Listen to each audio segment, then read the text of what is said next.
ನಮಸ್ಕಾರ ವೀಕ್ಷಕರೇ, ಆರ್ ನ್ಯೂಸ್ಗೆ ಸ್ವಾಗತ. ನಾನು ಪರವೇಶ್ ಪನಿಮಂತ್. ಕರ್ನಾಟಕ ಕಾರ್ಯನಿರತ ಪತ್ರಕರ್ತರ ಧ್ವನಿ ಸಂಘಟನೆಯ ನೂತನ ಪದಾಧಿಕಾರಿಗಳ ಆಯ್ಕೆ ಪ್ರಕ್ರಿಯೆ ಜರುಗಿತು. ರಾಜ್ಯಾಧ್ಯಕ್ಷರು ಬಂಗ್ಲೆ ಮಲ್ಲಿಕಾರ್ಜುನ್ ಅವರ ನೇತೃತ್ವದಲ್ಲಿ ಜರುಗಿತು. ಈ ಕುರಿತು ಒಂದು ವರದಿ ಇಲ್ಲಿದೆ ನೋಡಿ. ಕರ್ನಾಟಕ ಕಾರ್ಯನಿರತ ಪತ್ರಕರ್ತರ ಧ್ವನಿ ಸಂಘಟನೆಯ ನೂತನ ಪದಾಧಿಕಾರಿಗಳ ಆಯ್ಕೆ ಪ್ರಕ್ರಿಯೆ ಇಂದು ಜರುಗಿತು. ರಾಮದುರ್ಗ ಪಟ್ಟಣದಲ್ಲಿ ಈ ಒಂದು ಪ್ರಕ್ರಿಯೆ ಜರುಗಿತು.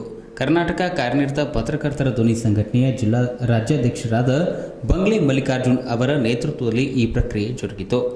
ಕರ್ನಾಟಕ ಕಾರ್ಯನಿರತ ಪತ್ರಕರ್ತರ ಧ್ವನಿ ಸಂಘಟನೆಯ ತಾಲೂಕು ಅಧ್ಯಕ್ಷರಾಗಿ ರಮೇಶ್ ರಾಯಭಾಗ್, ಕಾರ್ಯಾಧ್ಯಕ್ಷರಾಗಿ ಪರವೇಶ್ ಪನಿಮಂತ್, ಪ್ರಧಾನ ಕಾರ್ಯದರ್ಶಿಯಾಗಿ ವೀರೇಶ್ ಬೆಳಗೇರ್, ಖಜಾಂಚಿಯಾಗಿ ರಾಘವೇಂದ್ರ ದೊಡ್ಮನಿ ಹಾಗೂ ಉಪಾಧ್ಯಕ್ಷರಾಗಿ ಮಂಜುನಾಥ್ ಕಲಾದ್ಗಿ, ಎನ್.ಡಿ. ಬಂಡಿವಡ್ಡರ್, ರಾಮಚಂದ್ರ ಕುಕುಡಿ, ಕಾರ್ಯದರ್ಶಿಗಳಾಗಿ ಅಂಬರೀಶ್ ಭಟ್ಕುರ್ಕಿ, ಆನಂದ ದೇವಟಗಿ, ಪ್ರಶಾಂತ್ ಅಂಗಡಿ ಆಯ್ಕೆಯಾದರು.